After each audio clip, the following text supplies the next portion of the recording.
Hello, and thank you for exploring Lakehead International's videos. My name is Jordan, and I am the International New and Social Media Officer. I'm also the host of the Lakehead International Live series, a fun and informative way for you to connect with current international students, professors, and ask questions about admissions and everything Lakehead. You are about to watch a recording from one of our previous live sessions. If any questions arise throughout the video, please do not hesitate to comment below. If you would like to check out some of our upcoming live sessions, please head over to our website at lakeheadu.ca/international-live. Let's begin. Hello, everyone, and welcome to another Lakehead International Live. My name is Jordan. I'll be your host today, and I'm joined by several special guests within the Lakehead International team. In just a moment here, we'll do introductions, but first I want to thank our audience members for joining us. Whether it is your morning, your afternoon, your evening, we appreciate your time, and we hope that you brought plenty of questions, but we'll ask you to hold off on those for just a moment here because we have plenty of slides to go through also. On that note, I'm going to pass it over to my colleagues in the International Student Services team to introduce themselves, and then we'll come back and introduce myself and Patrick. Thanks, Jordan. Good morning, good afternoon, good evening, everyone. My name is Sarah Malvin, and I'm the International Student Services Coordinator. I'm sure you received numerous emails from me already, including your new student welcome package. So a big part of my role here at Lakehead is new student onboarding. And so that means preparing all of our new students for their new life in Canada and at Lakehead. I assist with pre-arrival orientation as well as your orientation day when you arrive. I help with transitional supports, general advising. I plan a lot of the events that you're going to see on campus. And new to my role over the last 2 years is arrival and quarantine procedures. And so any questions with that, you will forward my way, as well as my coworker Sylvius, which I'll pass it off to now. Hi everyone, my name is Sylvius and I'm the quarantine coordinator in Lakehead International Student Services team. I'm the point of contact of all of you who are actually arriving to Canada. And then just feel free to send me emails to actually inquire all the current government guidelines. And I pass it to Jordan. Awesome. Thank you so much for joining us today, Sylvius and Sarah. It's a pleasure having you. And I know you'll be hopping on and doing the presentation itself in just a moment here. But for those of you who haven't met me before, my name is Jordan Ball. I'm the International New and Social Media Officer. So I help run our live events, our digital experiences, social media channels, a bit of web development, as well as our Global Ambassador Program here on the Thunder Bay campus. So I'm really excited to be here and be hosting another session, welcoming our audience, answering questions, and I'll pass it over to my colleague Patrick to introduce himself. Hi everyone, my name is Patrick Carr. I am one of the international recruitment officers here at Lakehead University. I typically work with students out of the Middle East, Africa, and the Caribbean, but I am happy to be here today to answer questions on behalf of all my colleagues who are spread out around the world. So with that, I'll turn it back to Jordan and we'll kick this webinar off. Awesome. Thank you so much, Patrick. And with that being said, I will pass it over to my colleagues, Sarah and Sylvius, to kick things off with a presentation. Thanks, Jordan. Okay, so let's just start with a quick overview of what we're going to cover today. So we're going to go over some current travel restrictions, updates, and review levels of government, which can sometimes be a little confusing. Fully vaccinated versus unvaccinated travelers, our Lakehead Quarantine Commitment Plan, where and how to get a vaccine in Thunder Bay and at our Aurelia campus, where to find information on vaccines, and then as Jordan said, we'll have a open Q&A because I know everyone will have lots of questions for us. Okay, so we wanted to start out today to just take a few minutes to outline important distinctions between levels of government within Canada. So there's 3 levels. There's the federal government, which is all of Canada. We have the provincial government. We are in Ontario, so that's what we cover. And then we have local, and that's including Lakehead University. So vaccination requirements are not necessarily consistent across all levels. So when we're talking about the federal government, this means only Health Canada approved vaccines. Keep in mind, 3 new ones have been added recently, which we'll go over. In Ontario includes WHO approved, but you need to have that third mRNA booster shot, which many of our students get once they arrive. Then we have Lakehead, or your local, and this entails the Health Canada and the WHO approved vaccines. In regards to passports for both Lakehead and Ontario, we're going to go into more detail over this, but this is more to do with local. And so for Lakehead, you must use the mobile safety app for Lakehead. So if you haven't downloaded this, please download it. And if you have a vaccination from outside of Canada, these vaccinations have to be entered into the Ontario system before you can then get your Ontario certificate or vaccine passport. So we'll move ahead. Okay.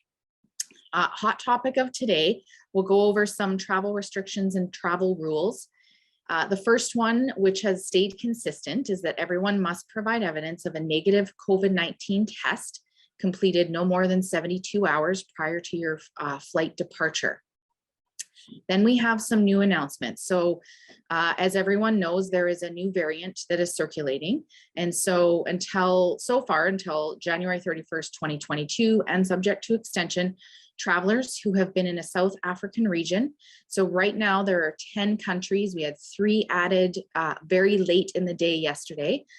So we have Botswana, Egypt, Eswatini, Lesotho, Malawi, Mozambique, Zambia, Nigeria, South Africa, and Zimbabwe.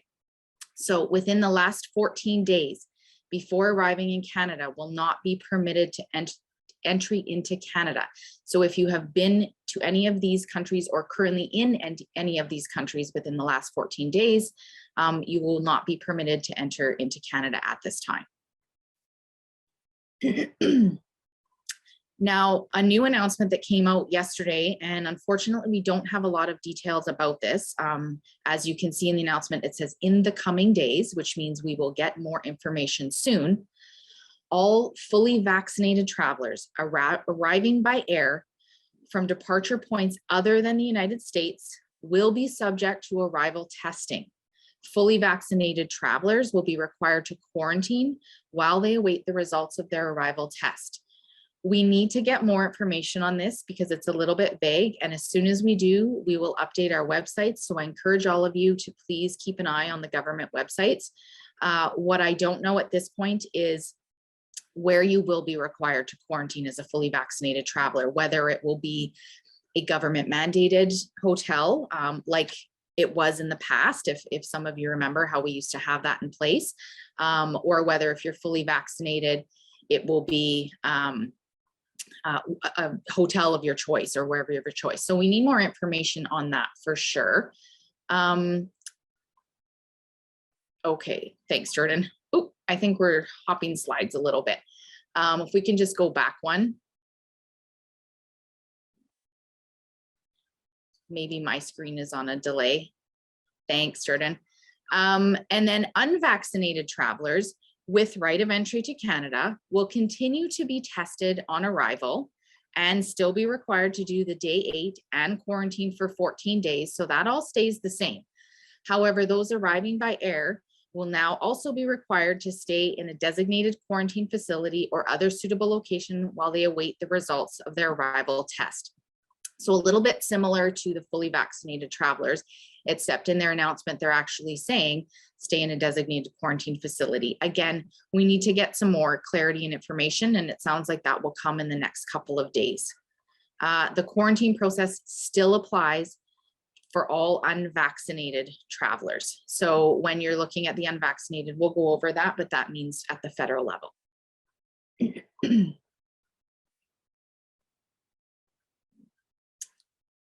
Okay, so let's talk about what fully vaccinated travelers means. And again, this is a federal government requirement. So that's when you enter the country, it's federal.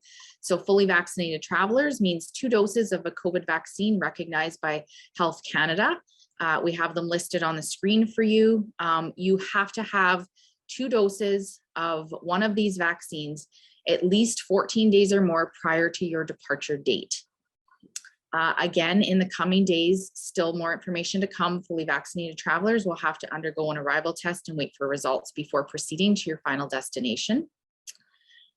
Fully vaccinated travelers, providing your arrival test is negative, of course, are not required to quarantine at the final destination. And that also means you don't have to apply for the Lakehead Quarantine Approval Letter. Again, this is providing the arrival test is negative. As a new student, you can still apply for a complimentary transportation voucher, even if you don't need the quarantine plan, and you can do that separately. I will ask my coworker Sylvius to put into the chat the link for the transportation voucher. And again, this is for new students coming to Canada for the first time that don't have to quarantine. Fully vaccinated travelers still have to have a backup quarantine plan in the instance that CBSA at the port of entry deems you as requiring quarantine. They need to know where you will go to quarantine if that happens. And so you need to have a suitable place lined up so that you can provide them that address and contact information and let them know that that's where you're going to go. We do have a fully vaccinated traveler page within our quarantine commitment plan website. So if you go to our quarantine commitment plan website, navigate below the announcements, you'll answer a couple of questions. And if you answer, yes, I'm a fully vaccinated traveler, you will click and then navigate to the fully vaccinated page, which has obviously different information. Okay, unvaccinated travelers, again, at the federal level, this is only until January 14th of 2022. If you have only one dose of a Health Canada approved vaccine, or it has been less than 14 days since receiving your second dose of a Canada approved vaccine, or you have received vaccines that are not approved by Health Canada, you must quarantine upon arrival, which means you must apply for our Lakehead Quarantine Plan. Required soon, as I said in that announcement, you will be required to undergo an arrival test at the port of entry and wait for results. You must apply for the Lakehead Quarantine Approval Letter. You will receive a complimentary transportation voucher from the airport to your Thunder Bay location or the airport to your Orillia location, depending on what campus you're at, to your quarantine location in those cities. Please ensure you're following the process on our quarantine plan website. It's really important. It's a lot of information, I know, so take your time and review everything so you're well aware of your responsibilities. Okay, so another new announcement. This is effective January 15th, 2022. This is a big one for our international students. So please remember this one. As of January 15th, we have a bit of a typo, 2022, all international travelers above the age of 18 must be fully vaccinated in order to enter Canada. There will be no more quarantine plans as of this date, as you must be fully vaccinated to enter. That means fully vaccinated at the federal level. So right now you can enter and quarantine and then continue on, get vaccinated and stay. But as of January 15th, 2022, unless you're fully vaccinated, you will not be allowed to enter Canada. So that's a big one to plan ahead. If you know you're not going to be able to get fully vaccinated by that date, you should plan to arrive before it. Students under the age of 18 that are unvaccinated will still be allowed entry. However, quarantine will be required. We've put a link on the screen for everyone if you want to take a photo and navigate to that. And this just provides more details around this particular announcement. And I'll pass it off to my coworker Sylvius to go over some of the next steps for preparing to travel. Thank you, Sarah. So preparing to travel to Canada, first, you need to fully review the Lakehead University Quarantine Commitment Plan. Later, I will be sharing the link. And you need to determine before, are you fully vaccinated or unvaccinated? So if you are fully vaccinated, please click the yes, and then they will bring you to another page. If you are unvaccinated, you need to remain on the page, and then you need to fill all your details, required details for you to sign up for our quarantine plan. So you submit your plan, which is the stage 1. You you need to expect have stage 1 and stage 2. So stage 1 is for us to actually seeing screening through your details, where you're staying in Thunder Bay or Aurelia, and everything, your registration, are you a student, a full-time student or part-time student, and then please do review your email. It's very important. We will send every information through your Lakehead email or your email that you provide to us. So once your stage 1 be approved, you will receive a link to your stage 2. Book your flight and review after you submit your stage 2. Like your stage 1, you being approved by stage 1, and then you can go for booking your flight and submit all the things on your stage 2 request. Please including your connecting flight from the port of entry to Thunder Bay, and schedule your COVID test for 72 hours prior to your departure date to Canada. It's very important. And please email us about everything, like your flight itinerary or any information coming up. And we'll email you after you submit your stage 2. We'll email you your quarantine approval letter, QAL, and your taxi voucher, both like Thunder Bay or Aurelia, and all the instruction and expectation that you need to expect during your quarantine. Review all the information. Please print it out, all the required documents, including your proof of enrollment, quarantine approval letter, and the taxi voucher. Please do download your ArriveCan app and upload all the request information. It is a must, it is a mandatory before you come to Canada, and update all the things about your change, your flight change, through our email quarantine.intl@lakeheadu.ca. And before that, you need to know that Lakehead already implement a mandatory vaccination policy throughout our campus, both Thunder Bay and Aurelia.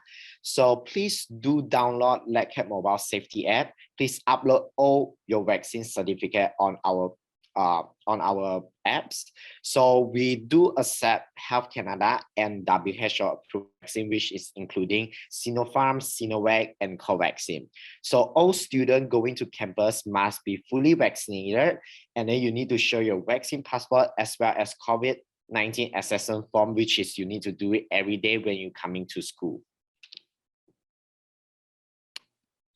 And I pass it to Sarah. Thanks, Sylvius.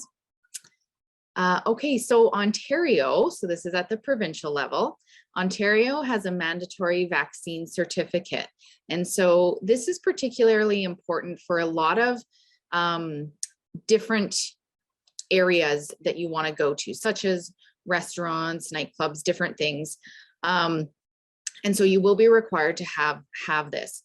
And so anyone who's received 2 WHO approved vaccines needs to get a 3rd mRNA booster or shot to be considered fully vaccinated in Ontario. And so a lot of our students are vaccinated with 2 WHO approved vaccines, which is accepted at Lakehead, but for Ontario, you do have to get the booster.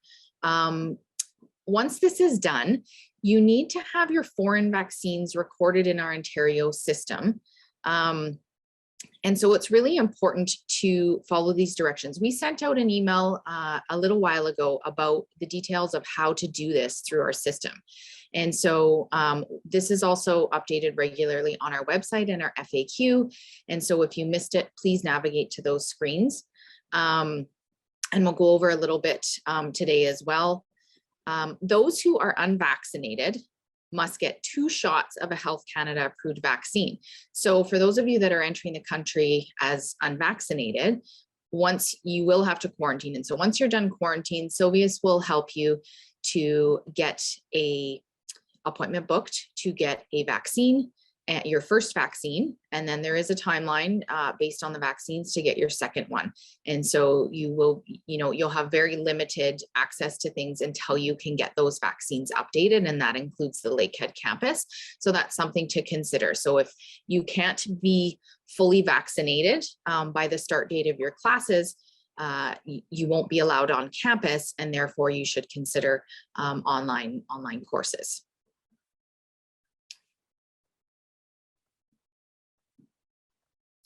Okay, so specific to Thunder Bay campus, to register your out-of-country vaccines and/or to get your vaccine certificate, you can call the Thunder Bay District Health Unit at the number listed, or you can email them at vaccines@tbdhu.com. Please include your full name and your proof of vaccine in the email. You can visit the following website for more information to stay up to date on any changes. We'll put that in the chat for everybody. It's really important to email them as soon as possible. They will provide you with next steps on what to do and communicate with you to get you the vaccine certificate. For those students that are on our Aurelia campus, Aurelia or Barrie, you should fill out the form found on the following website in order to submit your information to obtain your vaccine certificate. So a little bit different from Thunder Bay, you go to a specific website for that area. One thing to note that we have found, you must be located within the province to apply for the vaccine certificate through this website. So you won't be able to do it ahead of time in your home country.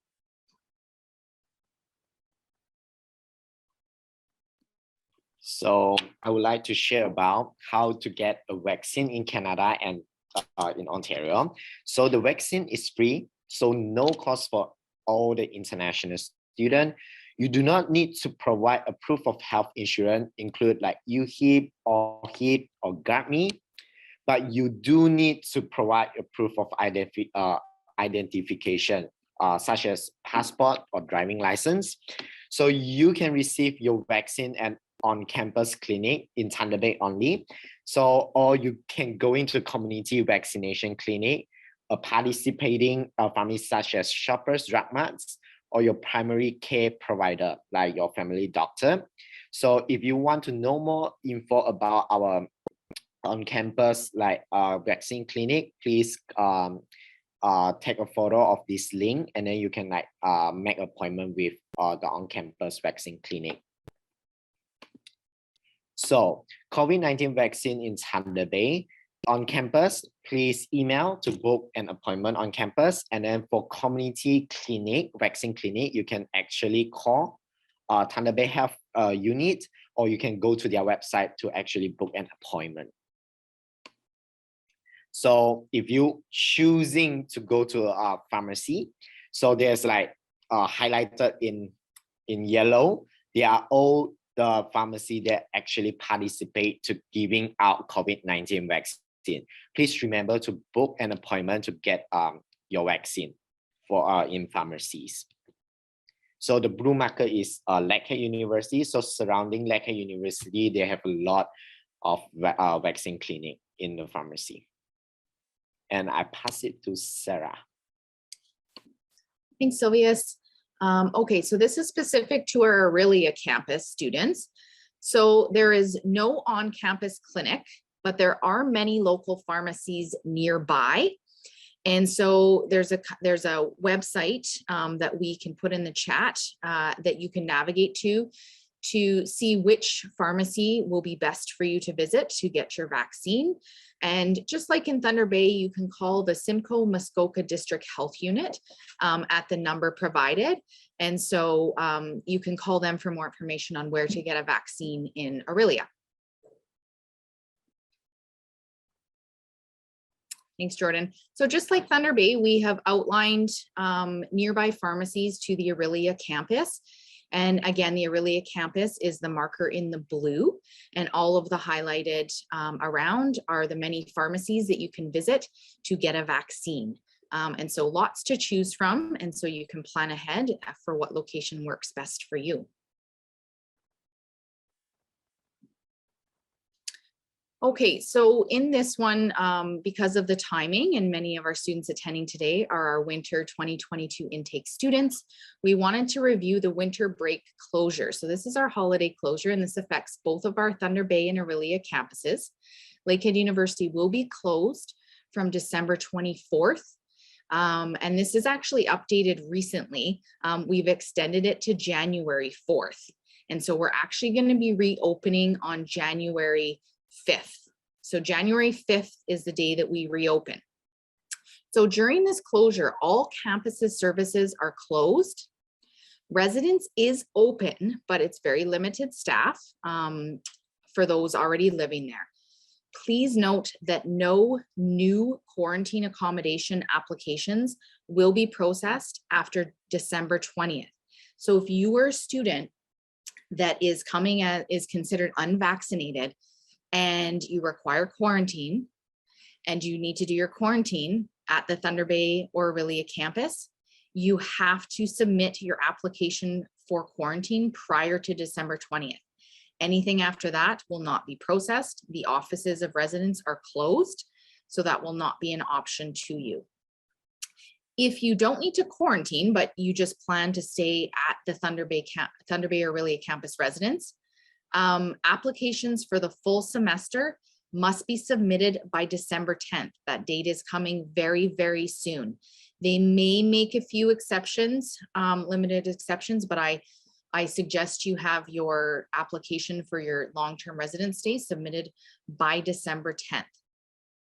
So we're really encouraging you to please plan to arrive either prior to December 23rd or after, we say January 2nd, but preferably from January 5th onward when we are reopen. It's difficult when you arrive during that closure because we are all our offices, all the supports, the campus is closed. And so it's not to say you can't arrive, but you have to be very, very well prepared and know that most things are closed. In both cities, if you're arriving, we have specific holidays over that break. So Christmas Eve, Christmas Day, and Boxing Day. So that's December 24th, 25th, and 26th. Many, many places are closed because those are our holidays, particularly December 25th. Almost the whole city basically shuts down other than a few gas stations and corner stores. And so you definitely need to plan ahead because restaurants and things are not open that specific day, as well as January 1st, which is New Year's Day. Many, many things are closed. And so when you're thinking about food and things like that, please make sure you plan ahead. A reminder that your first day of class is January 10th. And so if you are registered for in-person classes, please make sure that you can arrive prior to that date. If you need to quarantine, you have to plan to arrive at least 14 days before that date so that you can attend classes on time for January 10th.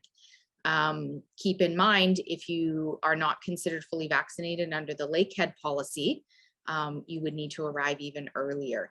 And so lots to think about with your arrival plans. Please know that all of us at the Lakehead Student Services, International Student Services Office, as well as the International Enrollment Office, where Jordan and Patrick are located, we're all here to support you. It's a challenging time to travel. It's a challenging time to arrive. And that's what we're here for. We're here to walk you through those steps, make sure you're feeling confident and prepared to travel, to start your journey to Canada, to start your time here at Lakehead, and through your whole transition period as you start your new life here in Canada. Please know that we're here to support you. And so a lot of this information can be really overwhelming. So please don't hesitate to email us with your questions. We can break it down, as we say, into bite-sized pieces. So maybe there's just certain parts that you're a little bit confused about. Please email us so we can explain those things in more detail to you. And so I think with that, we are at our open Q&A. I've kind of glanced over at it, and I think we have quite a few questions coming in. So Jordan, maybe I'll pass it off to you to help us navigate those. Awesome. Well, thank you so much for all of that information. I know we covered a lot, folks. So if you do have any other questions or follow-ups to sort of what we've discussed today, please use this time wisely and submit those Q&As. We're going to do our best to work through them, as well as providing links to some of those important websites in the chat. So first and foremost, one of the first questions we have is from Sahar. It says, "Hello, everyone. Thank you for any valuable information." Thank you for that. I have got 2 doses of Sinopharm. Would you please update me if I should set a quarantine plan or not? And so I think that actually may be determined based on your arrival date, but I'll pass it over to the ISS team to address it as best as they can? Yeah, so recently Sinopharm is one of the vaccines that has been added to the Canadian approved vaccine list. So if you have 2 doses of Sinopharm and it's 14 days or more from your departure date, then you will be considered a fully vaccinated traveler at the federal level and entering Canada. So you won't be required to do the 14-day quarantine. However, as I said, with the new rules, you will be required to, at some point, I don't know what day, as the announcement said, in the coming days, be required to do arrival testing.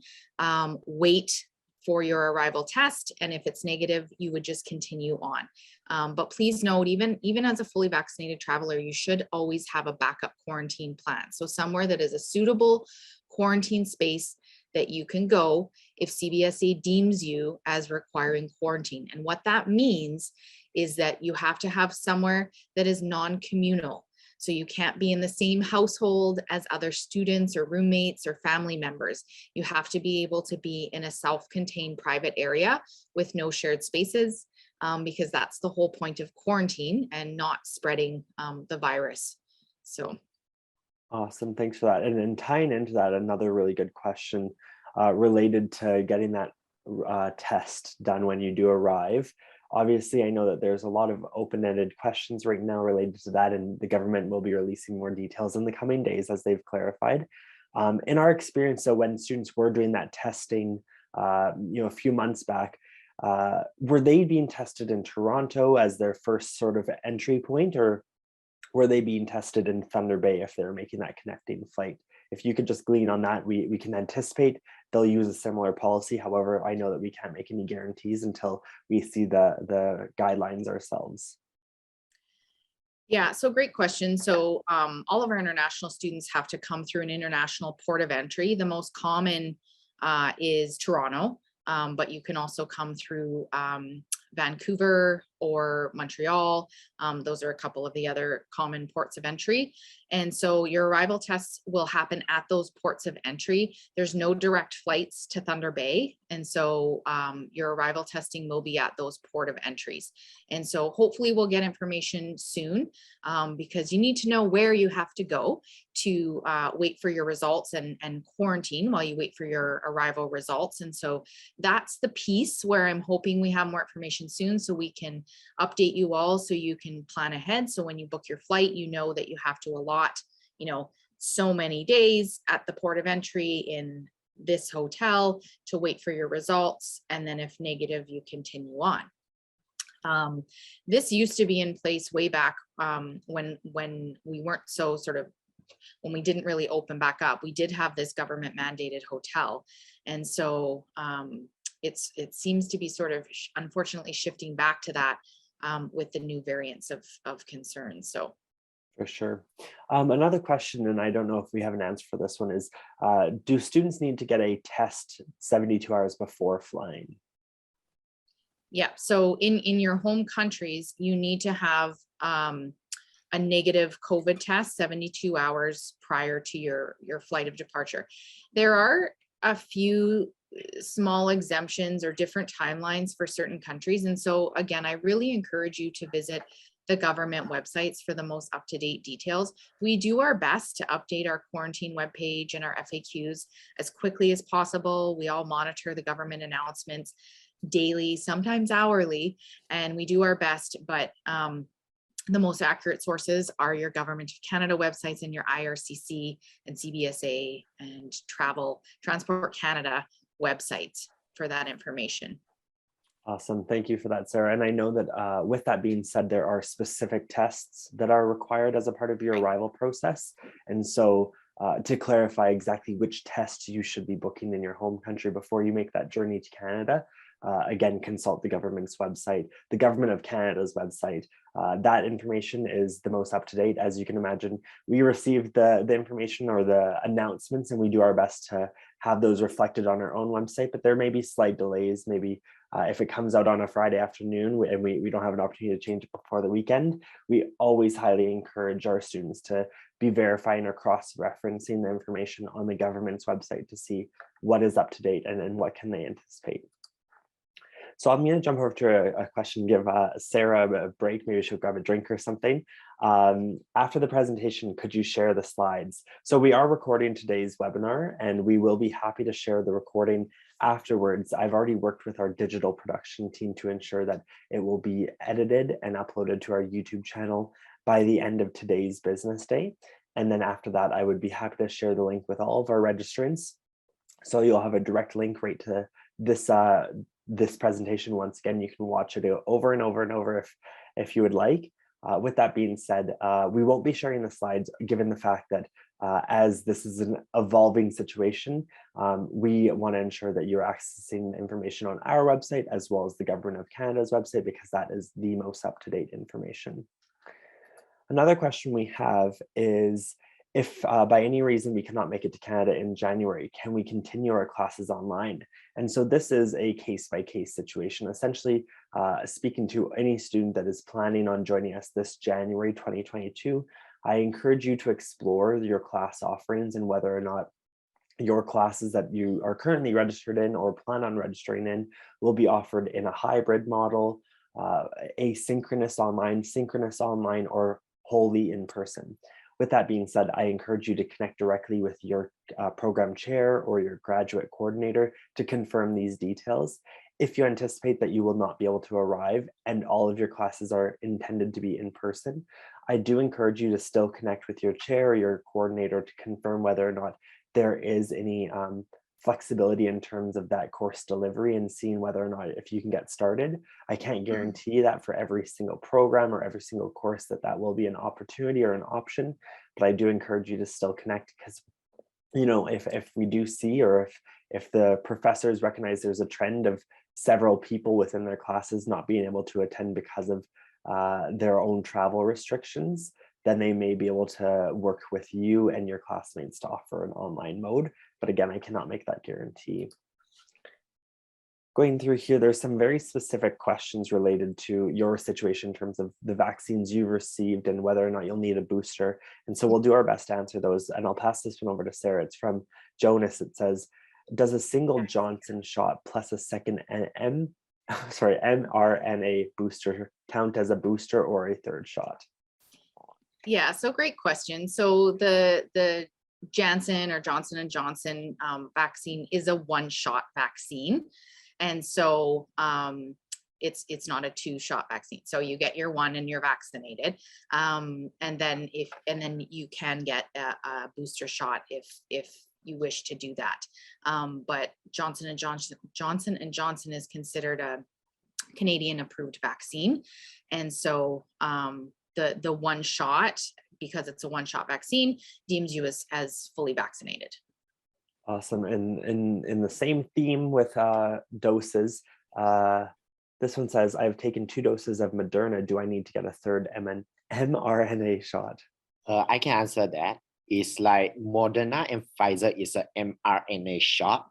So for Moderna and Pfizer, right now in Ontario guideline, you no need to get a third booster or something like that, but it just depends on the government guideline.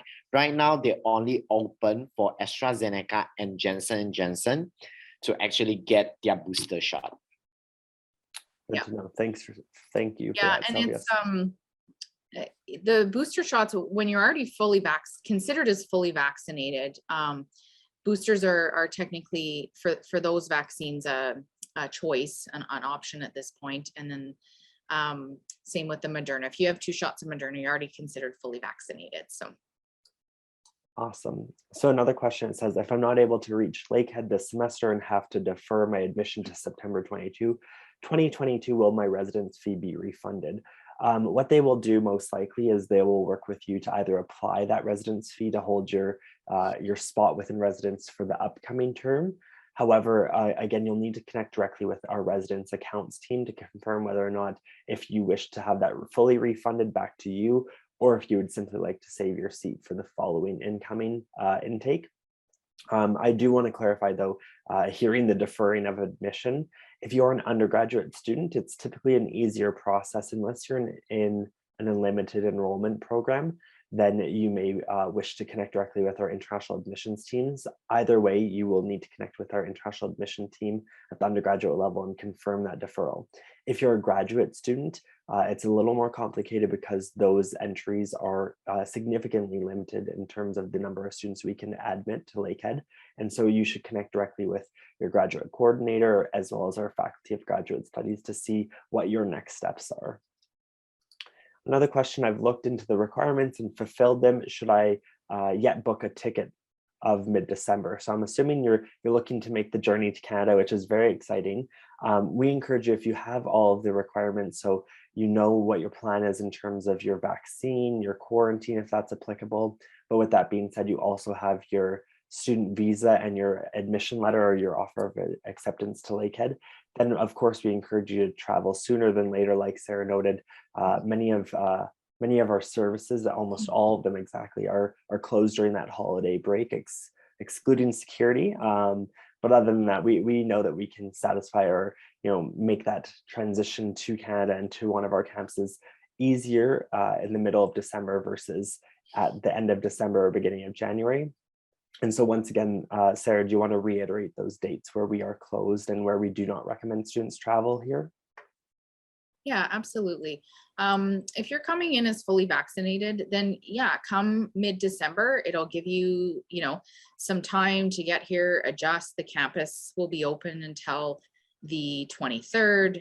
So if you had to pop in and get your student ID or bus pass, you can do that. And then you'll have time to just have that little bit of an adjustment period before we close. I think it's really important to plan your arrival early. And again, I can't stress enough, housing is a big one. Off-campus rentals are a bit difficult to find right now. They never used to be, but they are now. And so we're strongly recommending that first-year students stay in residence. You know what you're getting. It's safe, it's secure, it's right on campus. It provides you with all the supports you need as a new student. And that's important. And so I really encourage everyone to stay in campus residence, at least for your first semester. It gives you time to get to know the city, meet new friends. If you want to venture off campus after that in the summer term, then, explore that option. But at least you're coming, you know what you're getting, and it makes your transition a lot easier. With that said, if you are traveling with spouses or dependents, children, family members, residence is not an option for you. Residence is for students only, and so you would be required to look for off-campus housing. And so we also have an off-campus housing webinar that is within the Lakehead Live series. And so if you do need more information about off-campus housing, I encourage you to navigate to the Lakehead Live webpage and search for the off-campus housing webinar, because it offers a lot of information around that and being aware of scams. Unfortunately, they're out there, whether it's here or another country, they're around. And so please do not send any money unless you have physically viewed the rental or had a trusted friend or family member view the rental to make sure it is legitimate. If you do have questions, this is a little bit off topic, but if you do have questions about housing, you can email myself or Sylvius and we can help you navigate through that. Awesome. Thank you so much for that, Sarah. Another question we have, and I'll have to pass this over to Sylvius or Sarah, it says, thanks for all the information. I have one question. Regarding the vaccine certificate for Thunder Bay, can we already apply for it from our hometown in terms of if you've received your vaccine in your home country and sending that email to the Thunder Bay District Health Unit to confirm I've had my vaccine and now I need it to be reflected on the Ontario system? Are they eligible to send that before they actually arrive here in Thunder Bay? Yeah, so for really a campus through that Simcoe County website that I indicated, no, you have to be here. For the District of Thunder Bay, I'm honestly not 100% sure. I'm sorry, I don't have that answer. I would encourage you to email them and reach out, because you know what? If you can do it ahead of time, get it done. It's one less thing for you to worry about when you arrive. And so there's no harm in reaching out and figuring out the steps. And so I encourage you to do that, as well as the Lakehead mobile safety app. That is something you can do ahead of time. So you can download your Lakehead mobile safety app and get that going. And if you meet all the requirements, you can get your vaccine passport registered in there, get your green QR code, and be ready to go. As Sylvia says, there is a daily self-assessment or self-screening. That's for when you come on campus. So if you're coming to campus that day, you open up your app, do your self-screening, you'll get a separate green QR code. And so if you're on campus and someone says, hey, can I see your passport or your self-assessment, approved self-assessment, you have that ready. Awesome. For those of you who are curious, I have my phone with me. So this is the Lakehead University mobile safety app. And so the things that we're talking about is the self-screening is the last option here, and the vaccine passport is the second option. I know it's a little hard to see because it doesn't always like to recognize other screens, but essentially when you have your vaccine passport uploaded, you get this green QR code. It is green, you can trust me, and that QR code will give you access to campus. If anyone asks to see it for an event or anything that's happening, you'll have to provide that. And then, like Sylvia and Sarah noted, you will be doing daily screening, which will then give you an approved pass to be on campus for that day based on how you are feeling. So they'll ask questions related to your symptoms, if you have any new symptoms, if you've become sick recently, if you've been in close contact with somebody who recently got diagnosed with COVID-19. There's a lot of questions. If your country currently has restrictions in terms of, before you go into a restaurant or before you sit down to eat somewhere, they have some of these guidelines already. So you may be familiar with them. Once you get here in Ontario, though, like we've already talked about, you will also need to have that vaccine certificate. So then when you are entering the movie theater, restaurants, that sort of stuff, you do need to prove that evidence before you get seated. Yeah. Another question. Oh, sorry. Sorry, I'll just jump in quickly. Of course. I just want to reiterate, there are no direct flights to Thunder Bay. You have to come through a port of entry city first. The other reason why this is important on top of the quarantine stuff that you have to do at the port of entry, CBSA is also at your port of entry. So as a new student, you have to go through customs. And so you have to that is where you get your physical study permit issued. So when you arrive, you will navigate to CBSA, to customs, and they will process you.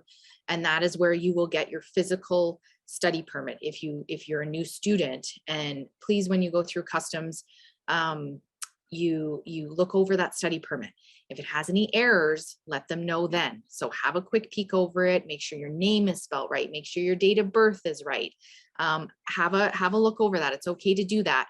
And if there are any errors, you can let them know. And so that's why you always go through an international port of entry first. There is no CBSA, there's no customs at the Thunder Bay Airport. It's a very small airport. The nice thing about that is you won't get lost. There's only one place to pick up your luggage. So, but yes, you have to go through a port of entry. Awesome. Thanks, Sarah. Another question we have is from Francis. It says, if our country of origin is on the travel restriction list like mine, Zambia, do we need to consider a semester start date deferral? So for anyone that is currently affected by the travel restrictions, based on that being your country of origin, I would recommend the following. So number one, if you're intending that you really do want to start this January and you don't want to delay your studies any further, I encourage you to connect with your program chair or your graduate coordinator to confirm whether or not you can begin classes online. Again, you can also reflect on your own course timetable to see whether or not your courses will be offered online or in person or in a hybrid model. At that point, if you are not able to begin this January, or you're looking for a fully in-person, ideally a fully in-person, I should clarify, we can't make those guarantees just given the flux of COVID-19, then you may wish to defer your start date until the spring or even fall 2022. With that being said, I've already discussed that deferrals are not guaranteed in all situations or cases. And so I encourage you to connect directly with your admissions team. We have two different admissions teams here at Lakehead University. One is for our graduate students, and it's the Faculty of Graduate Studies. And one is for our undergraduate students pursuing those bachelor degrees. They are going to connect with you, and then they can help you through that deferral process.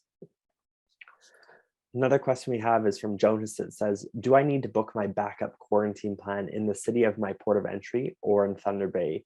And they also go on further to say, will I get my test results after arrival on the same day? Or do I definitely have to book a quarantine hotel or accommodations for the first day/days? Yeah, so if you're entering the country as a fully vaccinated traveler, like I said, you have to have a backup quarantine plan. And so as a fully vaccinated traveler, no, your backup plan doesn't necessarily have to be at your final destination. If you have a suitable location, let's say you're coming through Toronto and you have a suitable location for quarantine, it can technically be there, or it can be in Thunder Bay. That's up to you. Unfortunately, right now, we don't know how quickly you're going to get your test results at the port of entry. Like I said, the announcement said in the coming days. So I'm really hopeful in the next couple of days, we'll have more clarity on that to know how long the arrival results take. Is it same day? Is it 2 days? Is it 3 days? And so you can plan your connecting flight accordingly. So if you know it takes 2 days, if you're arriving, let's say December 15th, you know, you can book your flight to Thunder Bay on, you know, late on the 17th or 18th. And then we also need to find out more as to, for fully vaccinated, where you're required to quarantine. Is it wherever you want, or is it a government mandated facility? And that's the piece where we're not quite sure yet. We're waiting to hear more details. Awesome. Thank you, Sarah. Another question we have is, I'm going to buy a plane ticket to Thunder Bay, which will arrive between the 7th or 8th of January 2022. Should I wait till I get my complimentary airport request form? And when can you send it to us? So in order for us to give you your complimentary transportation voucher, we actually need to know the dates you're arriving. And so you would, once you're at the point and you're ready and you're prepared to book your flights, please do that. And then you know your exact date of arrival to Thunder Bay, because our transportation vouchers are date sensitive. And so please book your flight first, and then you can navigate to the transportation request page, submit it, put your arrival date, and Sylvius will process that and give you your voucher. Please, for the transportation vouchers, whether you're vaccinated or unvaccinated, you get a voucher for new students. Please make sure you print this. We need the physical copy to give to the taxi drivers. They don't normally accept electronic copies. So please make sure you print that and put it in your little folder with all your important documents for travel, and have it ready to go. Awesome. And something to note with that, Sarah, also is essentially when you are booking that complimentary airport arrival, it's really important that obviously you include the full details, which will be required so that we can also track your flight. And if there are any, as you know, travel, even pre-COVID, can be flexible, we'll say. And so if there are any issues, if the flight is delayed by an entire day, and like Sarah said, that voucher is time sensitive, you can be in contact with us. We do have an emergencies arrival phone where you can contact us and we can work with you to make sure that you will still have that complimentary pickup on our end, whether it's in Aurelia or Thunder Bay. Yeah, I'll get Sylvius, do you want to put the emergency arrival phone number in the chat? Please note, this is for emergencies only. If you have general questions, please email Sylvius for arrival and quarantine. Please email him at quarantine.intl. He is very diligent about responding to inquiries daily.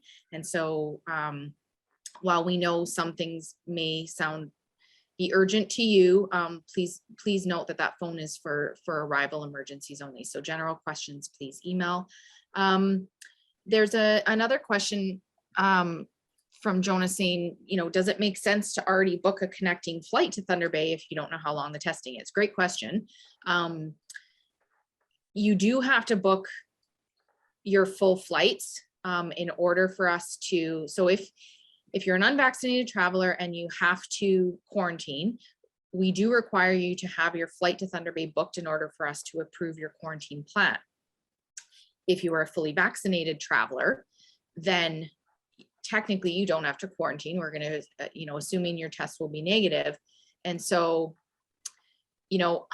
I would encourage you to book your connecting flight so that you have it done. Flights can be limited at that time of year. So I would encourage you. And like I said, the government will provide more clarity in the next coming days. Like we had before, it was, you have to stay for 3 days. The results take 3 days. So then you will know, okay, I'm arriving on December 15th. I know it's going to take 3 days, so I can book my flight to Thunder Bay 3 days later. It's really important though with your connecting flights to always have them as flexible and rebookable. You never know what's going to happen. Even through connecting flights, you know, customs can take a very long time. And so we always say, allow yourself plenty of time. You know, I don't want to give a time frame because I can't guarantee it. I can say 5 or more hours and it could take 7 hours in customs. We don't know. It could take you 3 hours in customs. We don't know. But I would rather you allow yourself more time and not miss a connecting flight than be rushing and stressing about getting to your next gate to connect to it.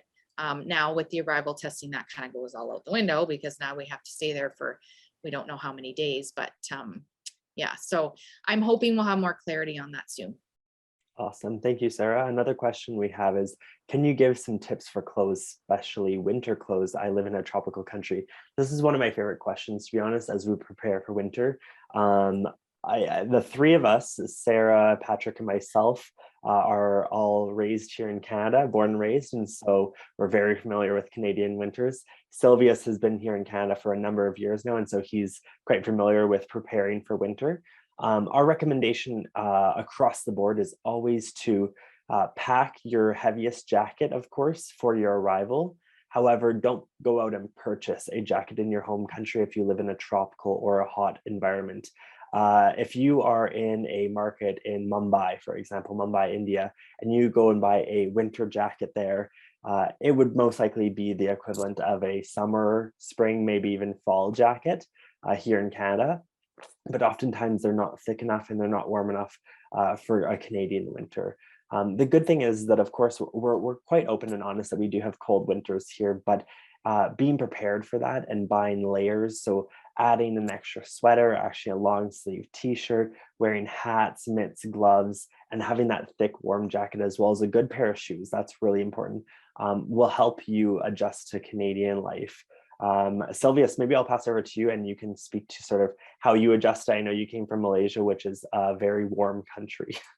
Yeah, for sure. Like I actually prepare myself with like the heat tech, like a certain brand heat tech. So I actually wear an inner layer, and then I don't recommend to actually buy winter jacket in your hometown. Yeah, it's kind of say it's so different. Like I buy it in Malaysia and then it become a fall jacket, just only for 4 term. So like, especially like our winter is quite unique, like can be dropping like a kind of a temperature that you cannot imagine. So just keep like how to keep warm is like inner layer, long sleeve, scarf, and like the ear, like cover the ear and with the tuck beanie. Yeah. So we've been more than enough for that. For sure. Awesome. Yeah, just Jordan, I was going to just add, I would budget some time. New arriving students should budget some time in the first few days when they arrive to go to one of the many local stores that sell winter clothing and buy a jacket, a toque or a beanie. Canadians call it a toque, a set of mitts, and a set of boots. Those are worthwhile investments, especially if you're arriving, like the students here today are arriving in the winter semester. You will want them and you will need them in January and February. So do it in the first few days and enjoy it. Sorry, Sarah, I think you were about to add something. Yeah, you touched on several points that I was going to say. There are a lot of places in Thunder Bay. There's even, nice secondhand stores where you can get inexpensive winter clothing. So there is some reasonably priced winter clothes. With your boots, I recommend getting at least, a lot of our winter boots are rated.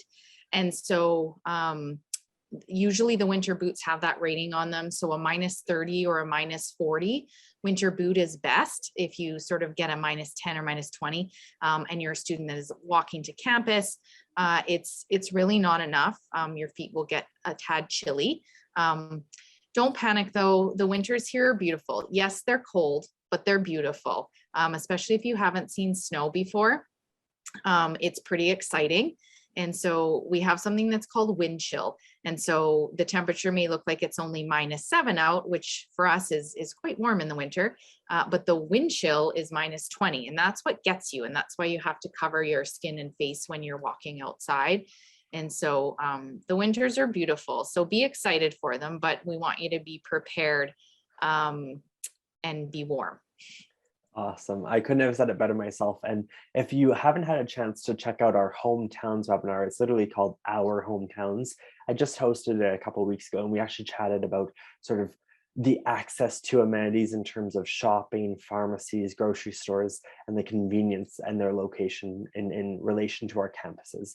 So whether you're in Thunder Bay or Aurelia, we have plenty of stores within the immediate vicinity, within a couple kilometers. So either a short walk or a short bus ride, and public transportation is accessible in both of our hometowns. And so going to any one of these stores to access those winter clothing options is a easy, to say the least.